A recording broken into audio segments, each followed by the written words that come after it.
The Insider's Guide to Energy podcast is proud to announce the Data Science mini-series in collaboration with Forbes, problem-focused and solution-driven.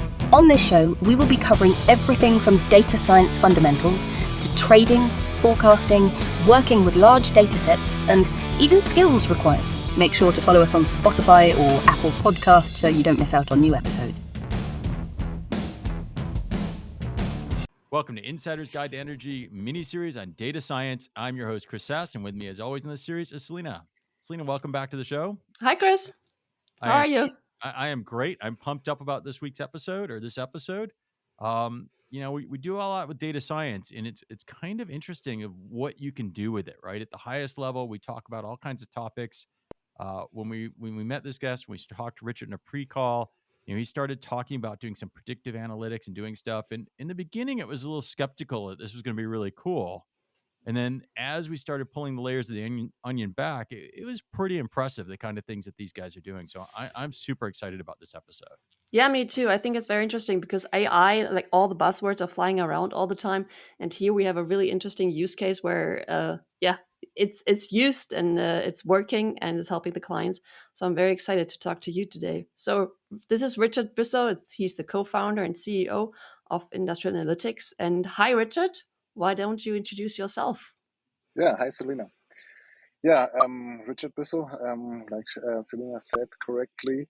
And I actually started my professional career, let's say, in the university, was concentrating on acoustics over there. So I did also a PhD, was about analysis of vibration signals. Yeah, so how to extract data or let's say relevant information out of the signals. And then after that, went on and went to a machinery manufacturer, so a company that builds steam turbines, gas turbines, compressors.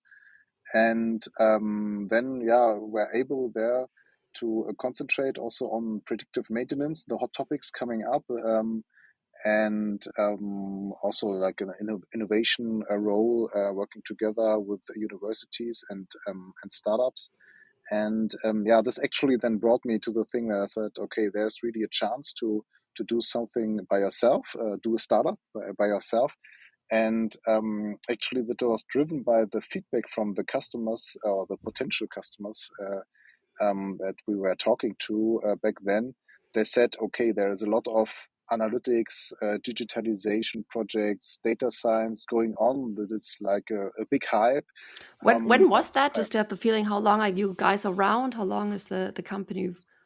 This was in 2017, so that we were actually deciding to leave the big ship of the machinery manufacturer and start our own endeavor. And so the starting point was this feedback from the customers that they said there's a lot of these things going on, a lot of offerings on the table that they can look at, but what they are missing is something that includes the knowledge about the machines, that really brings in, let's say, the engineering know-how of this equipments that they that need to be monitored, and that without having this, you end up with services that give you some added value, but in the end, still there need to be some experts that can tell you what to do. Yeah, and this was actually our idea of what we want to develop with this AI solution. Is something that really tells the operators what do they need to do in case that some changes are there on their plant. And so this is what we're working on and are quite also going forward with it. That sounds so interesting. So just we're gonna be talking about this a lot, I think, about the AI part. Just to recap, so you have an engineering background, and this is like the backbone of your offering. You're saying that the engineering know-how going into all your solutions is something that is very important to your customers. Yeah, you can frame it in startup words. So this is our USP. Yeah, so this is the unique selling point. This is what makes it special. So that we actually or let's say, and it's more like a phrase that we actually put this engineering know-how into the solution. Yeah. So this is what we're working on since the beginning. and what brings the added value. So help me understand where you are today. You started this out. We're going through the history lesson in your career. You started with acoustics. Not exactly sure. I can imagine where acoustics come in. How this helps a power plant operator, or where you are today in the energy space. Yeah, so acoustics, and that was also structure-borne sound. This is and the same, you can say, then vibration acoustics, or then the people tend to say that the little bit lower frequency part of the vibrations is vibration actually, and the higher frequency are the acoustics when it comes to this. So this but more or less already philosophical distinctions. So in the end, it's always the same. Yeah, something vibrates, and the thing is that when you monitor machines, that you can see that the some changes in the machine early, or not that early. You can see these changes in the temperatures, pressures, and the performance of the machine pretty late. And if you want to have an early indicator, then you need to maybe see in the first step temperatures on certain spots, like the bearings, they may rise. But the earliest indication is always vibration. Yeah, so the sound of the machine will change if you want it like this. The vibration patterns will change if something is happening in the machine. What And kind of data? Sorry to interrupt you, but I'm very very curious. What kind of data is that? Because I mean, vibration is something that I think a human ear would not be able to hear. So how is this data captured? How does this look like on my screen? yeah. Yeah, definitely. So it's also there for this type of machines. It's shaft vibrations. There are, for example, sensors within the machine that can measure the displacements of the shaft, which is rotating extremely fast. Yeah, we have machines, even big machines, several megawatts, and then there are 20, 30,000 RPM is the speed of the shaft, and these sensors are measuring the displacements of this one. So this is one source of Okay. vibration, yeah? And the others can be accelerometers that are just put on the casings. Yeah? So there you can hear inside the machine if you want, yeah, because you put the sensor on the casing or of the machine. It's a little bit like like you have these microphones in the helmet when you are a jet pilot, yeah, and then you want to not to have the noise of surrounding. You really want to hear, get it rid of this. Then you can use it like this, the accelerometer on the casing. All right, so you have these sensors, and they're producing data, and you're able to detect very early on some change in the vibrations that would be an indication of perhaps a problem. About how much data are you getting? And you gave tremendous speed. How many sensors does, let's say, a power plant have, and how much data is coming in at what volume? Yeah. Yeah, so we, for example, for one machine that we are monitoring, it's within a combined cycle power plant. So power plant that produces heat and electricity, and so we have like 20 to 30 vibration sensors on this single machine. So shaft vibration and these structure-borne sound ones, and you end up with something like 20 megabytes per second. So let's say data stream of vibration data that is coming in and that you need to work with somehow. Yeah. All right, so you got tremendous data now, and then now what are we doing with the data? What happens now?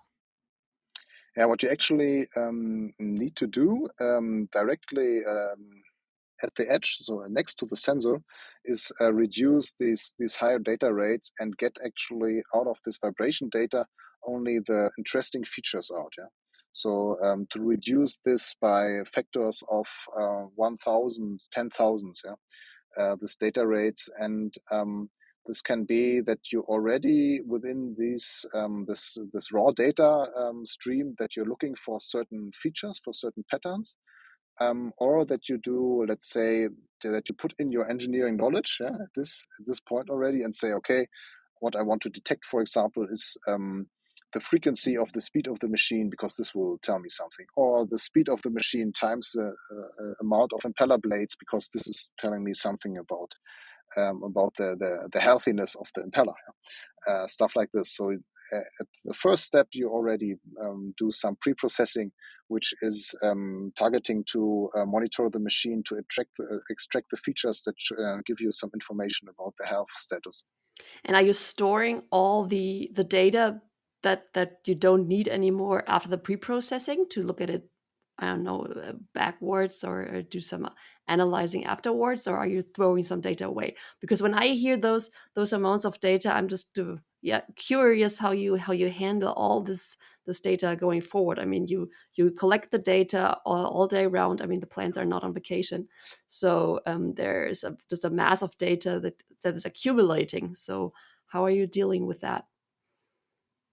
Yeah, it would definitely be a problem to store everything. So it's also not giving an added value. But on the other hand, if something happens, then yeah, one aspect to the whole solution is that in the end it needs to be explainable to an engineer. Yeah, so the engineer needs to understand what the recommendations, where they come from, and this then means in consequence that it's what you're doing is not only an AI tool which is telling you this is what you need to do, but it's also a tool that that helps the ones to diagnose problems, and so to follow the steps that the algorithm is doing. Yeah?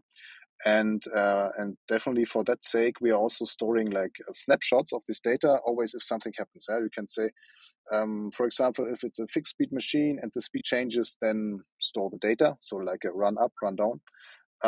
Or that if the amplitude changes, yeah, so your one indicator, so the vibration amplitude, the total amplitude is higher than you're used to, store the data. So we are storing some snapshots of also of this raw data. So which is also, yeah, let's say for quality assurance, yeah, that you can afterwards see if these indicators that you thought about are the right ones, yeah, and but the largest amount of data is just thrown away and not used at all. Okay. The combined cycle plant that you just talked about, maybe we can talk a little bit more about that, more specific use case. So what are you monitoring, or what are the interesting features, as far as you can talk about it, that are giving us signal and not just noise? Mm-hmm. Yeah, so the aim is to see, let's say, if there are some changes in the machine. So and to indicate then where are they, and so it's mainly driven by the maintenance.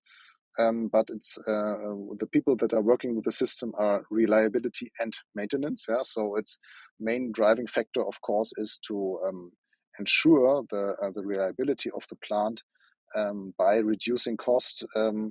And this is mainly done by simply not doing it in fixed time intervals, but to say, okay, I can let the machine run for a longer time without doing like the regular maintenance. Yeah, so you don't, let's say, like every 3 years something, I need to open up the machine, have a look inside, no, I install the system, and then I can run it for 5 years and have like a check. Was that a big change for your client? Because I could imagine going away from fixed cycles to a more flexible schedule. That would be one consequence of using data that maybe leads to some hesitation or some fears, I could imagine. Or how was that for your client? Yeah, definitely, you're right. So this is for us also always, what are the preconditions for the client that they go for something like that? Yeah, and so the precondition is that you can calculate some added value.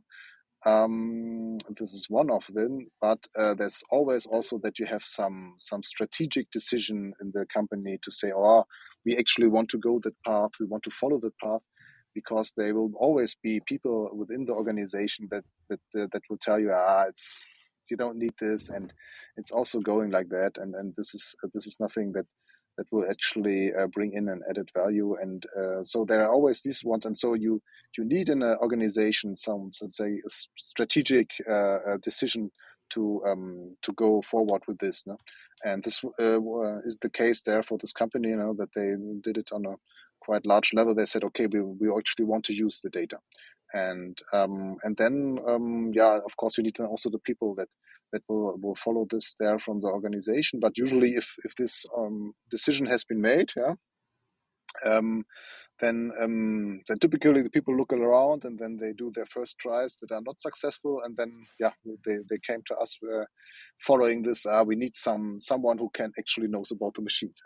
So this was then also the way to start this, and this was really early where we had nothing to show, just PowerPoints.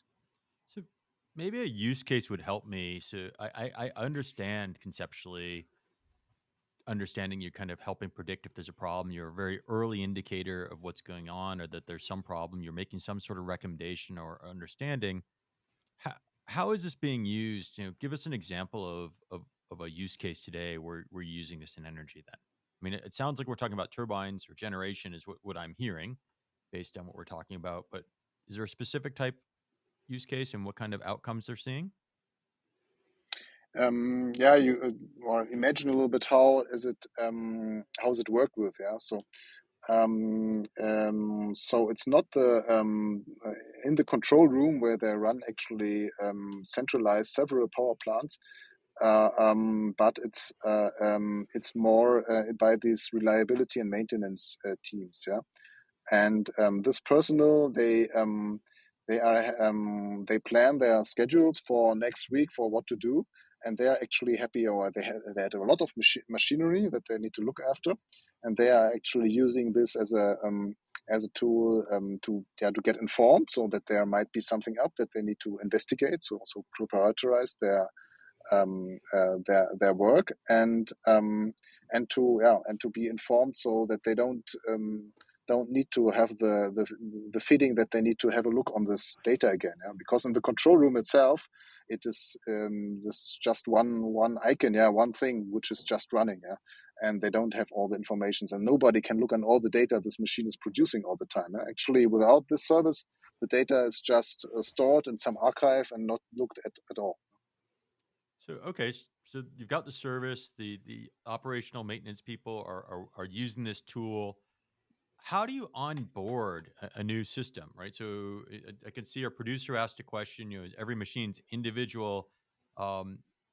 Is it something you onboard to the unique and build this solution for every single instance? So every device, do you have to build something custom?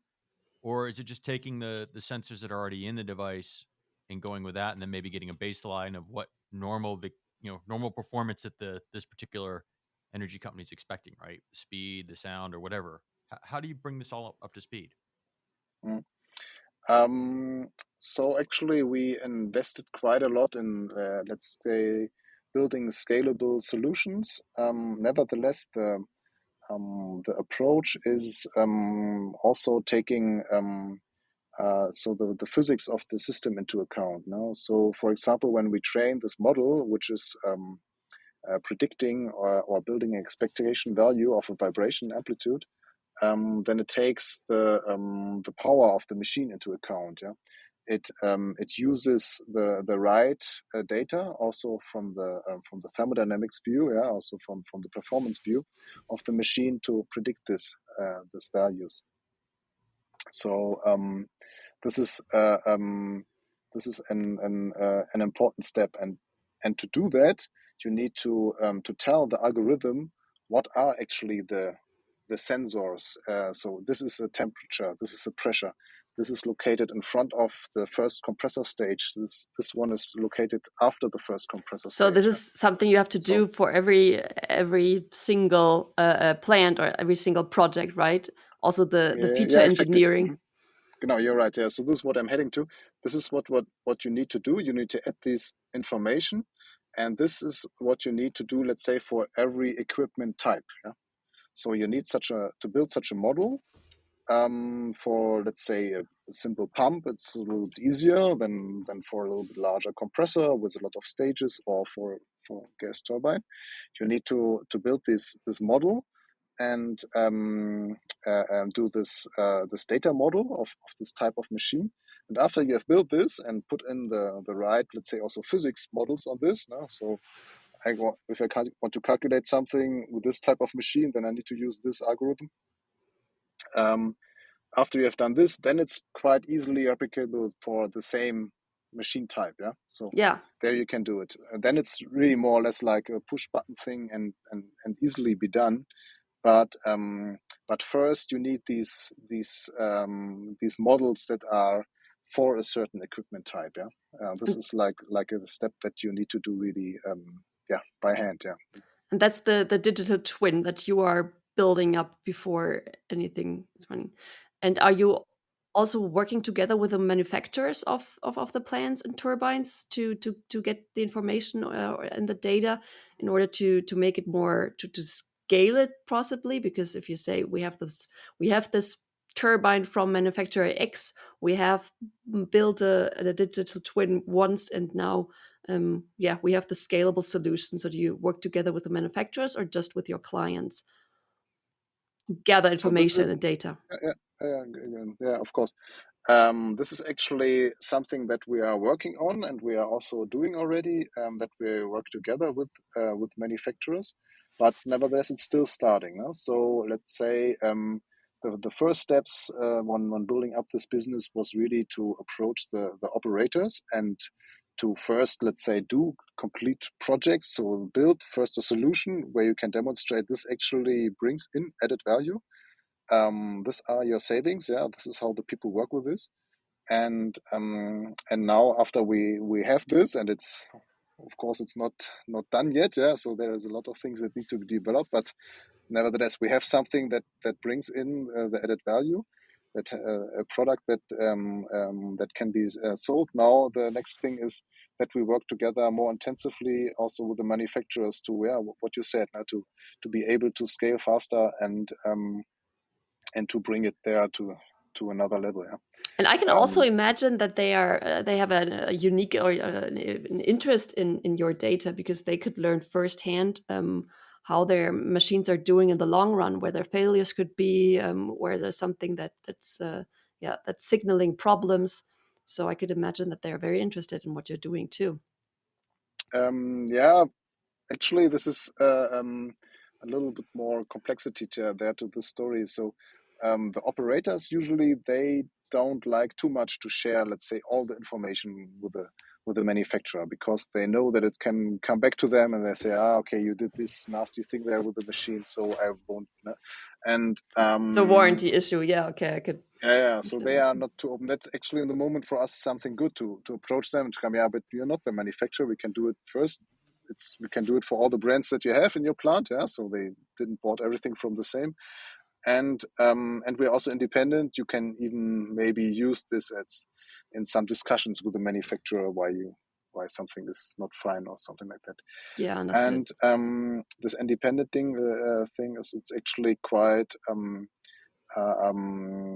Quite important there. But on the other hand, of course, the OEMs, what they actually need is not so much the data itself, but what they need is answers to their questions. Yeah. So this is what we can do. So we can let's say if they have some, there are like development questions to be answered, then we can answer those questions using the data. Answer the questions for them by us, not so much giving them the data wouldn't be the first thing. So how do you work with this much data in what kind of, is it quasi real time? You know, you're trying to find anomaly detection pretty quick, right? So you're trying to do before something bad can happen. What kind of response times do you need to do to be predicting this stuff? So let's say the real protection of the machine, this is done by typically by thresholds. Yeah. So that are in the control system, and then there are really, let's say, systems that need to be extremely reliable, and everything is a little bit more. Everything is built for reliability, and that these ones, they help operate the machine in a safe way, and so on. So this is actually not what we are doing there. So we have like quasi or almost live data, so like maybe 5-10 seconds old data, when we actually also run the like the job can be that we aggregate the data for 30-60 seconds or something, then actually calculate like an efficiency or stuff like that. So it's not really the way how to work with this is it's not really like really instantaneous. Yeah, so this is done there with the machinery protection. This is also like a philosophy going around there in the, let's say, energy industry, that they say, I have my extremely reliable, extremely expensive infrastructure for running the machines, operating them, and protecting them for safety and operation. And I want to have like a second strain of infrastructure, which is only for monitoring. Yeah?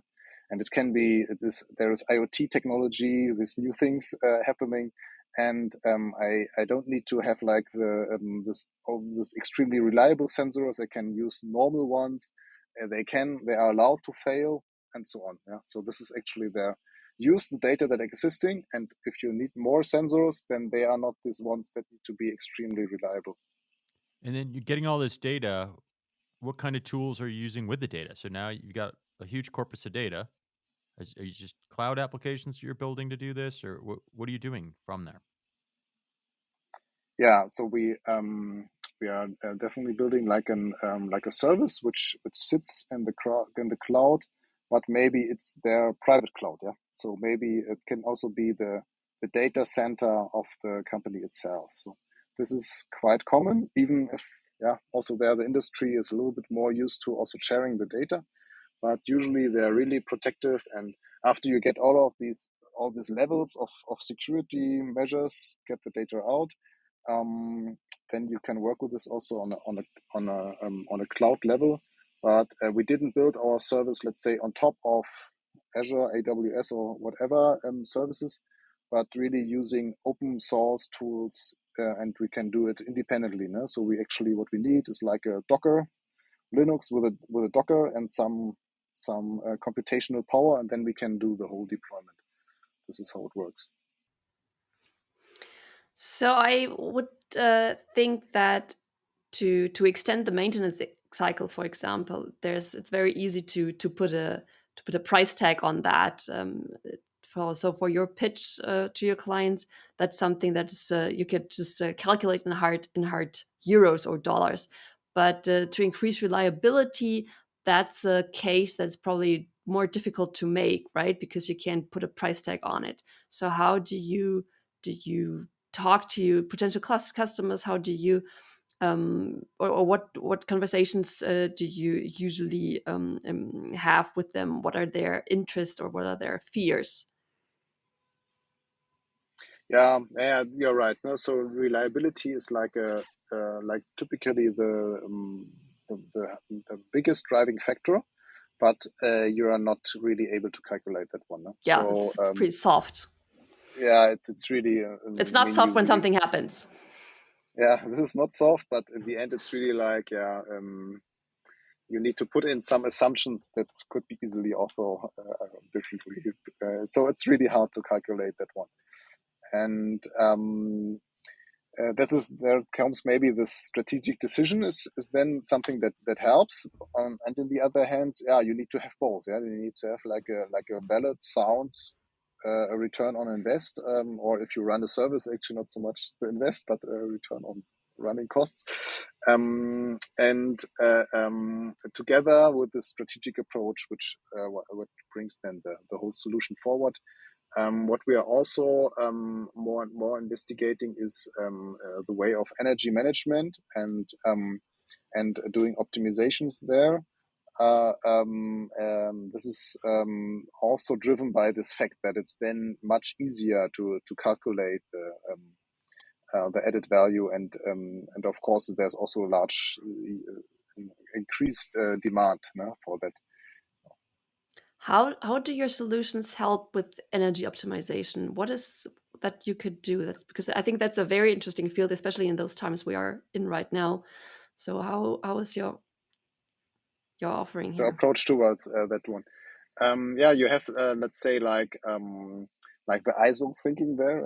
So it's energy management means that you're working in a plan, act, measure loop. Yeah, so you're thinking about what could actually the optimizations be of my plant, and then you do this. Yeah, with the digital service, of course, you typically are not able, and even with this what I just mentioned, yeah, you're only doing monitoring and not interfering directly. So this options also to exist, but that you can really do optimization with the digital twin. But first the simple one. Yeah? And this then means in this loop that you want to measure. So I was thinking about what to change, and I have some KPIs that I need to measure, and this can be actually pretty detailed. Yeah? So if we're doing like a digital twin, and you're getting like performance numbers out of the system. Yeah, you can tell me, yeah, the second compressor stage of this compressor is running in bad efficiency. Yeah, and this is some numbers that we calculate that are not existing otherwise. You would see only pressures and temperatures, but not really the efficiency. Or like a heat exchanger, you get your heat transfer coefficient. Yeah, you can say, the heat transfer coefficient of this heat exchanger did change. So what you actually get with this one is that you say, okay, I'm monitoring my plant from an energy perspective. I'm seeing that some KPI that I have defined is going down, and then you can drill down to the equipment which is actually causing the problem. And that's something you can do. You can simulate with a digital twin. Did I understand that correctly? You can simulate it before you really roll it out in production. Yeah, so this is there are actually two things. The one thing is you can predict or build expectation values with that one, so that you can use it in this sentence. So this can be done for monitoring, for energy management monitoring, or performance or maintenance monitoring, and you can run it also like in a pure simulation mode. Yeah, so it is a process model of the plant, and the important thing there to understand is that it's trained with the data. Yeah? It relies more or less purely on the data and some information. It's not like an engineering design tool. It's configured with the data. And with that one, you can actually do optimizations. Yeah, you can also run an optimizer who's saying, okay, these are my three parameters. I do this and that. No, we are also, for example, there's one project that we did with this one is compressed air. Yeah, and you have 9 compressors that are operating in parallel. And the question is which compressor to turn on at which speed or IGV position and so on. So which control parameters of each machine. What is the most energy efficient way to do it? Yeah? And this can save a lot of money. Yeah. So to run simulations and then come forward with that one. I've read that I think Gartner did a study saying that by 2024, they're expecting about 75% of companies to be using digital twin technology. So is this mainstream practice now for most of your customers using digital twin? Is this kind of standard operating procedure yet? It's definitely something that people have heard about. This I can confirm. I think a lot of there's also still a lot of education necessary to understand actually what can it be, what and so on. So it is often used in a way that you have like a 3D model, which of course makes also extremely a lot of sense in certain aspects. It can also be more or less like a pure data model that you, let's say, have an asset centralized way of storing your data. For us, it means that we have a process that we are working with industrial processes, and we have a process model. So this is, let's say, like what you can do there is simulation, and of course the asset-based data storage. Yeah? So this is when we say digital twin, what we mean with that one. Yeah? And what does it not do? So if leadership's hearing this and they think that digital twin solves all their problems, so you got the process. What are some of the limitations from digital twin? It's not like you cannot walk through your chemical plant, for example, or your power station, and turn right, and it's not a 3D model. But on the other hand, it can tell you if you see there, you walk around through the plant and you have your digital twin on, let's say, your iPad, and you see there a pipeline. It could tell you what is the pressure and the flow within this pipeline. So this is the things that it can do. Yeah. When you're optimizing a power plant using digital twin, what kind of magnitude of savings have you seen, or what kind of value are the customers finding from using this technology? Yeah, I mean, I think this is always you need to put it maybe in the savings or the whole power that you're producing here. No? So if you have like a 400 megawatt power plant, then it's maybe what we're doing in the moment. It's still a small amount, yeah.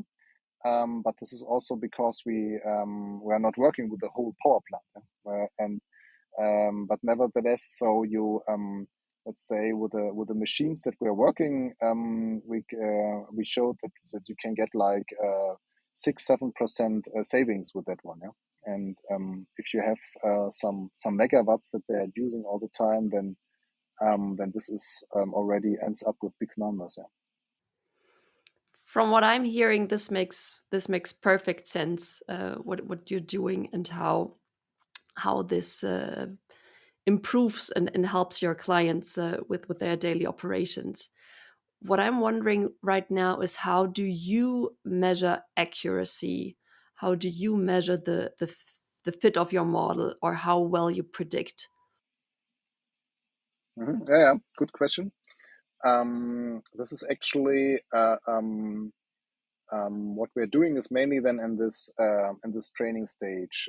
So when you build a model, and the question is, then you do your training data, your test data sets, and then you can have a look how good actually is my model. And maybe the thing there is that we use physics-based models for that, yeah, that actually can give also this information out of this model, what is actually going on. This engineering know-how is built into those models, and they tend to have, compared to, let's say, neural networks, they do not have thousands of free parameters or values that are fitted there, but there are only maybe 20, 30 free parameters that actually are fitted. And then you can calculate the accuracy of the model by saying, okay, I have, I don't know, 5 years of historical data of my system, of my industrial process. I train my model on the data of 1 year, and then I have a check how good is actually the model fit with the other 4 years. And then you come out that you get something which is good. So let's say 2-3%. Or even better, or something where you figure out, actually the model is not really working good. Can I improve it, or what is going wrong? So this is But what is. when you start working with a client, you don't have the data going back 5 years, I would imagine, because the sensors that you're using are being built when you start working with them. Or do they have the same data that you're using forward, and then you can go look backwards, or how do you do that? Yeah, it's both. So we have the data, this let's say process data, which we actually mainly use for doing this the thermodynamic models of the digital twin. This we have typically available from really long time, or after the machine is installed. Because the customers already are storing all that you would need. Okay. This is quite standard there. Even they are legally obliged to do it. That Right. when you run a power station, then they say, okay. And they give it to you. I mean, that's the next step, right? Yeah. This is typically not a big problem. Okay. But if you install new sensors, yeah. So this scenario, there we had actually some vibration sensors that have been installed. Some additional we put in. Even for the one installed, we extracted more data out than has been extracted out in the moment. Yeah. So, okay. But this is then going only after installation, of course. So your point was correct there, and then you need some month, and then you do a training. Then maybe afterwards retraining. this is actually something that where you really need to wait for the data. So we've gone through quite a bit of content in a brief period of time. I guess, where are you in the energy market today? Are you just deploying in some regional market in Europe, or are you widespread deployment of your technology? We are currently do it in Europe and working on a factory in Singapore in the moment. So this will be, let's say, most likely the first step to move out of Europe, but currently it's in Europe. Does your technology need to get installed, the sensors and things, when the equipment is new and being put in, or can it be retrofitted into an existing power plant? Typically retrofitting. This is the usual case. It's also a little bit because of the contracts. When you just have new, then you most of the time you have some. You're not looking too much. So the sweet spot is like 3-4 years.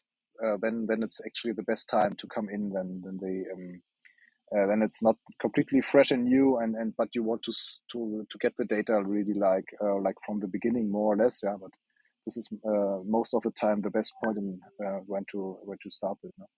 But this isn't replacing scheduled maintenance; it's just reactive maintenance you're doing, right? There still would be scheduled maintenance as well. Yes. So you simply, or you do still your schedule, but you extend it. So it's then, if you say it's a hybrid, it's like a mixture of both. Yeah. So you reactive would really mean that you wait until something breaks down. So this is not what you're doing. But you still have your schedule.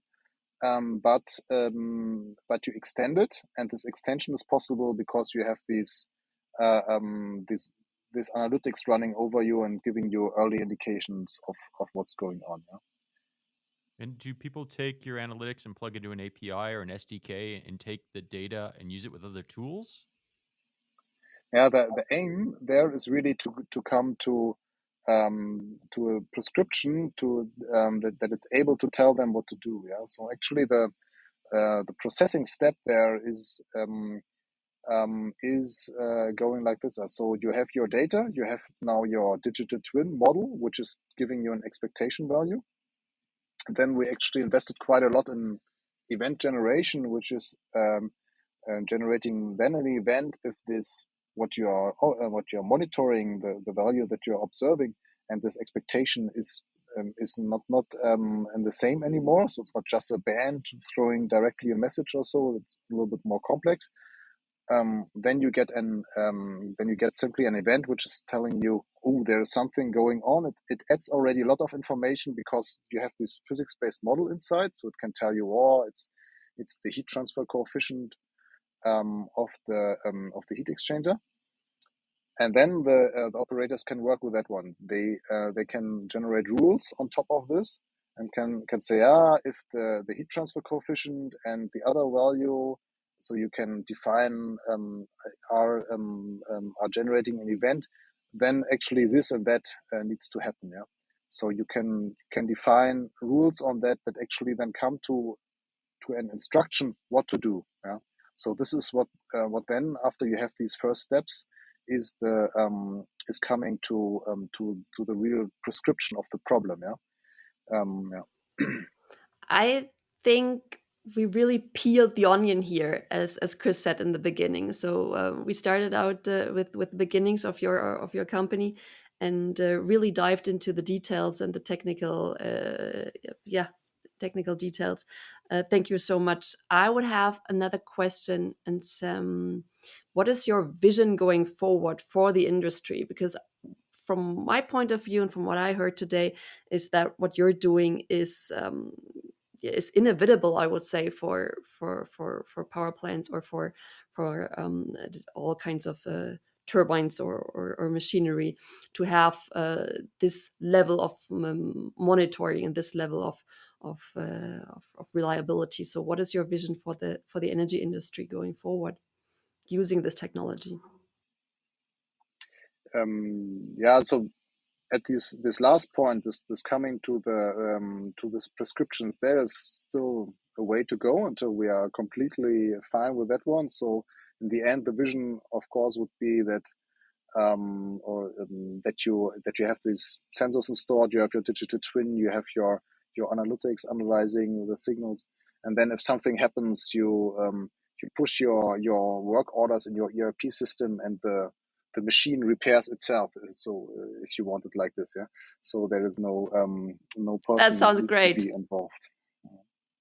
I don't think we're quite there yet, but I That's the appreciate vision. conversation. I think we bumped up against time, as we do. I think if you let Selena and I keep going, we would be here for hours just asking you lots and lots of questions. Thank you so much, Richard, for coming on the podcast today. Thank you. Yeah, thanks, Chris, Selena. Great talking to you. For our audience, we hope that this episode helped you understand a little bit about digital twins and what they're used for, how the prescriptive analytics can be used. And we look forward to talking to you again on another episode of Insider's Guide to Energy, Data Science mini-series. We'll talk to you soon. Bye-bye.